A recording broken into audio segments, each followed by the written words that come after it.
अब हम उद्देशिका यानी कि प्रस्तावना संबंधित प्रश्न करेंगे। चलिए देखना स्टार्ट करते हैं। हमारा फर्स्ट क्वेश्चन है, निम्नलिखित अवतरणों में हम भारत के लोग भारत को एक संपूर्ण प्रभु संपन्न समाजवादी पंथ निरपेक्ष लोकतांत्रिक गणराज्य बनाने के लिए तथा उसके समस्त नागरिकों को सामाजिक आर्थिक राजनीतिक न्याय विचार अभिव्यक्ति विश्वास धर्म और उपासना की स्वतंत्रता प्रतिष्ठा और अवसर को समता प्रदान कराने के लिए तथा उन सब में व्यक्ति की गरिमा और राष्ट्र की एकता और अखंडता सुनिश्चित करने वाली बंधुता बढ़ाने के लिए दृढ़ संकल्पित होकर अपनी इस संविधान सभा में आज दिनांक 26 नवंबर 1949 को एतत् द्वारा संविधान सभा को अंगीकृत नियमित और आत्मर्पित करते हैं। तो देखिए, जो संविधान सभा है उसको कब स्वीकार किया गया था? तो 26 नवंबर 1949 को, यानी ऑप्शन नंबर बी इसमें सही होगा। फिर नेक्स्ट क्वेश्चन है, भारतीय गणतंत्र की 26 जनवरी 1950 को सही संवैधानिक वस्तु स्थिति क्या थी जब संविधान लागू किया गया था? यानी कि जब 26 जनवरी 1950 को जब संविधान लागू हुआ था तो उस समय हमारे जो संविधान की स्थिति क्या थी? तो वो क्या था? तो प्रभु संपन्न लोकतांत्रिक गणराज्य था। क्या था? संपूर्ण प्रभु संपन्न लोकतांत्रिक गणराज्य, यानी ऑप्शन नंबर सी सही होगा। और हमारे जो संविधान की स्थिति क्या थी? तो देखो वर्तमान में क्या है, तो वो क्या है? संपूर्ण प्रभु संपन्न समाजवादी धर्मनिरपेक्ष लोकतांत्रिक गणराज्य है ना। तो इसमें से जो समाजवादी है और पंथ निरपेक्ष यानी कि धर्मनिरपेक्ष, समाजवादी धर्मनिरपेक्ष और अखंडता, ये तीन शब्द जो हैं 42वां संविधान संशोधन 1976 के द्वारा जोड़े गए। कब जोड़े गए? तो 1976 में 42वां संविधान संशोधन के द्वारा जोड़े गए हैं। तो ये बात भी आपको याद रखनी है। तो इसका आंसर क्या था? Option number C. फिर नेक्स्ट क्वेश्चन है, 26 जनवरी 1950 को भारत की वास्तविक संवैधानिक स्थिति थी। तो देखिए 26 जनवरी 1950 को भारत की संवैधानिक स्थिति क्या थी? तो वो थी संपूर्ण प्रभु संपन्न लोकतांत्रिक गणराज्य, संपूर्ण प्रभु संपन्न लोकतांत्रिक गणराज्य, यानी ऑप्शन नंबर बी। तो यही इसका सही आंसर होगा। फिर नेक्स्ट क्वेश्चन है, भारत के संविधान के निर्माताओं का मत निम्न में से किसमें प्रतिबिंबित होता है? तो उद्देशिका यानी कि प्रस्तावना में संविधान निर्माताओं का मत प्रस्तुत होता है। तो ऑप्शन नंबर ए इसमें सही होगा। फिर नेक्स्ट क्वेश्चन है, भारत के संविधान की प्रस्तावना में कितने प्रकार के न्याय स्वतंत्रता समानता और भ्रातृत्व की उसी क्रम में उल्लेखित किया गया है? तो देखिए न्याय है, तो न्याय कितने प्रकार का है? 3 प्रकार का। कौन कौन सा? सामाजिक आर्थिक और राजनीतिक न्याय, ठीक है। फिर उसके बाद से क्या आता है? स्वतंत्रता। स्वतंत्रता कितने प्रकार की है? 5 प्रकार की। कौन कौन सी? तो विचार अभिव्यक्ति विश्वास धर्म और उपासना, ये 5 प्रकार की स्वतंत्रता है। समानता कितने प्रकार की है? तो अवसर और प्रतिष्ठा की समानता है। और फिर 1 प्रकार का भ्रातृत्व है, यानी कि 2 प्रकार की समानता है। तो ऑप्शन नंबर ए इसमें सही होगा। फिर नेक्स्ट क्वेश्चन है, भारतीय संविधान की प्रस्तावना के सिलसिले में निम्नलिखित में से कौन सा क्रम सही है? तो देखिए अब सही क्रम क्या है? तो प्रभु संपन्न समाजवादी धर्मनिरपेक्ष लोकतांत्रिक गणराज्य, ठीक है। तो इसमें से तो कोई ऑप्शन दिख नहीं रहा है, तो चलिए आगे के ऑप्शंस देखते हैं। तो यहाँ पर प्रभु संपन्न समाजवादी धर्मनिरपेक्ष, यहाँ पर लोकतंत्र होना चाहिए और फिर गणराज्य होने चाहिए, है ना। प्रभु संपन्न समाजवादी धर्मनिरपेक्ष लोकतांत्रिक गणराज्य, तो यहाँ पे लोकतांत्रिक नहीं है बल्कि जनवादी है। तो इस तरह से इसमें से कोई भी ऑप्शन हमको सही नहीं दिख रहा है, क्योंकि जो जनवादी शब्द है वो किस संविधान में है? तो वो चीन के संविधान में है, ना कि भारत के। तो इसका कोई भी आंसर इसमें से सही नहीं है, ठीक है। फिर नेक्स्ट क्वेश्चन है, देखिए जनवादी शब्द कहाँ पे है? तो वो जो है चीन का शब्द है ना, चीन से। तो ये बात आपको याद रखनी है, यानी कि इसमें से कोई भी सही नहीं था। फिर नेक्स्ट क्वेश्चन है, भारतीय संविधान की प्रस्तावना में भारत को किस रूप में घोषित किया गया है? तो भारत को किस रूप में घोषित किया गया है? तो एक सार्वभौमिक समाजवादी धर्मनिरपेक्ष लोकतांत्रिक गणराज्य, यानी प्रजातांत्रिक गणराज्य। तो ऑप्शन नंबर सी इसमें सही होगा। फिर नेक्स्ट क्वेश्चन है, निम्नलिखित शब्दों पर विचार करें। अब देखिए इस पर विचार अनुसार क्रम दीजिए, यानी सबसे पहले कौन सा है फिर उसके बाद से कौन सा है। तो सबसे पहले क्या आता है? सार्वभौमिक, यानी कि सी, है ना। फिर सेकंड नंबर पे सार्वभौमिक समाजवादी पंथ निरपेक्ष लोकतांत्रिक गणराज्य, यानी प्रजातांत्रिक। तो इस तरह से 1 जो है CADB किसमें है? तो ऑप्शन नंबर ए में, ठीक है।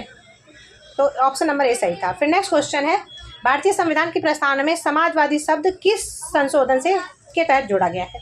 तो समाजवादी किसके तहत जोड़ा गया? 42वां संविधान संशोधन 1976 के द्वारा।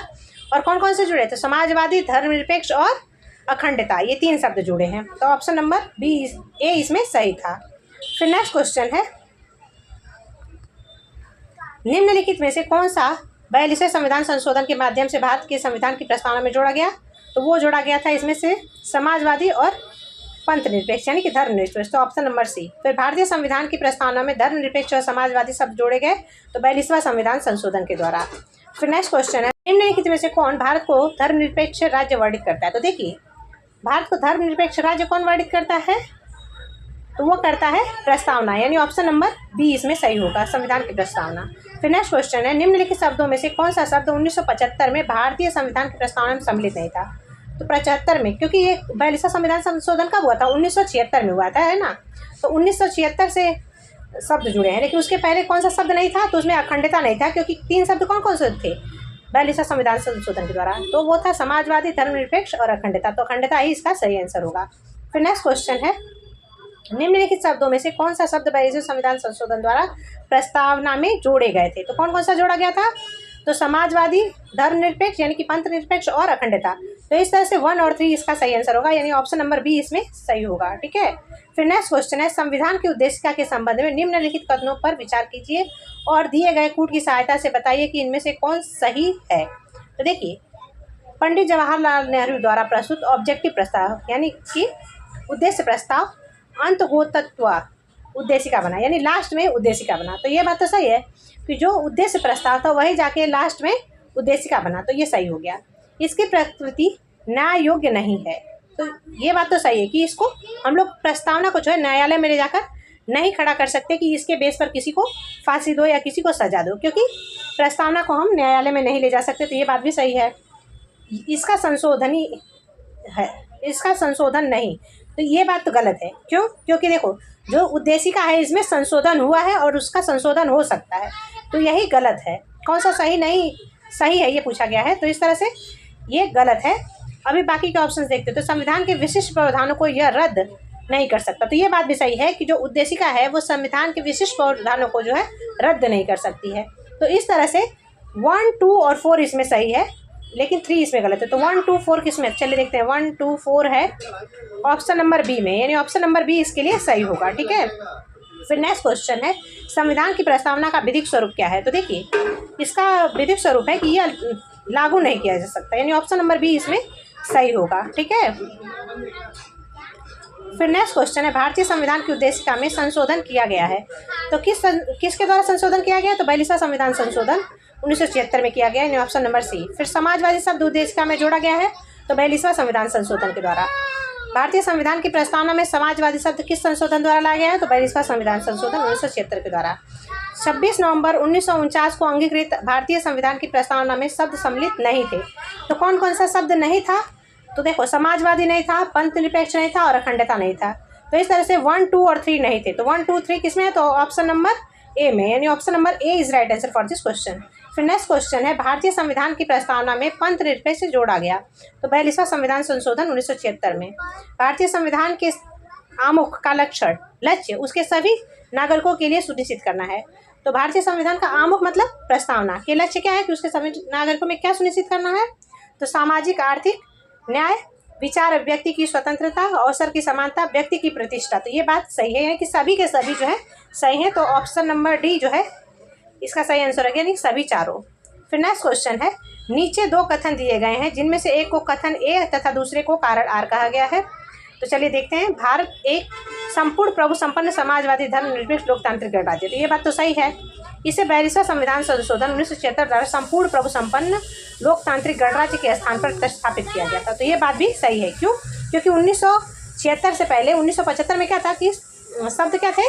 तो संपूर्ण प्रभु संपन्न लोकतांत्रिक गणराज्य था, लेकिन बाद में हमने इसमें समाजवादी और धर्मनिरपेक्ष 2 शब्द बीच में जोड़ दिया, तो ये बात भी सही है। यानी कथन ए और कारण आर दोनों सही है और आर एक ही सही व्याख्या करता है, तो ऑप्शन नंबर ए इसमें सही होगा। ठीक है।